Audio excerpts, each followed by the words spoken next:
इतना पढ़ोगे लोग तुम्हें पागल कहें। गर्मी का मौसम, ना कोई पंखा, ना कूलर, ना एसी, बिखरा हुआ गांव, जिसे शहर में 4 लोग भी नहीं जानते। सड़क इतनी कच्ची कि 4 कदम चलना भी मुश्किल हो। परिवार की हालत कुछ ऐसी हो गई, खुदकुशी करने का मन करे।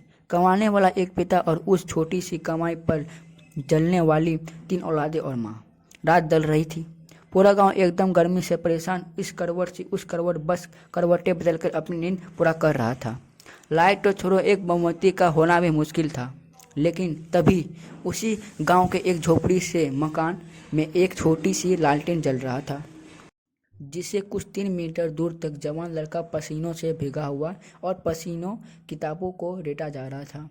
वह पसीनों से पूरा भीग चुका था, ऐसा लग रहा था उसने पसीनों से नहा लिया हो। लेकिन फिर भी उसको देखकर जरा सा भी ऐसा नहीं लग रहा था कि उसको गर्मी लग रही है। यह अंधेरा और पसीना उसे परेशान कर रहा है। वह बात पढ़ते जा रहा था। वो किताबों में कुछ इस तरह खोया हुआ था कि बस पढ़ना ही समझ आ रहा था।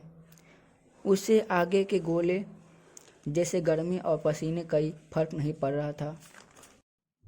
रात के 12 बजे, फिर 1, फिर 2, पूरे 3 बज चुके थे। न जाने वो लड़का कब से पढ़ने बैठा था। अब तक पढ़ते जा रहा था, तभी अचानक पूरे कमरे में अंधेरा छा जाता था। एकदम से खूब खूब अंधेरा पूरे कमरे में चपेट लेता था। दरअसल वो लालटेन अब बुझ चुकी थी। उस लड़के के मन में क्या चल रहा होगा उस वक्त, आप क्या बता सकते हैं? उस वक्त उसके लड़के के जुबान में जो बात निकली ना, कसम से मज़ा आ जाएगा।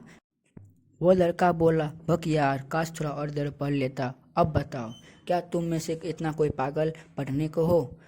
उस लड़के को सब पागल कहकर पुकारते। गांव वालों से पता चला कि वह लड़का कब पढ़ने बैठा था, लेकिन कब तक पढ़ते रहेगा कोई नहीं बता सकता था। बल्कि उसको खुद भी याद नहीं था कि वह कितनी देर तक पढ़ रहा है। मैं मानता हूँ ऐसे किस्में बड़े कम ही सुनने और देखने को मिलते हैं, लेकिन जब तक भी मिलते हैं कसम से दिल में आग लगा देते हैं। इतना पढ़ने वाला लड़का पता है आगे क्या करता है? 2012 बेंच का यूपीएससी क्रैक करता है और बहुत ही बड़ा आदमी बनता है। जब इतनी आग है सीने में, तभी तो मज़ा आएगा जीने।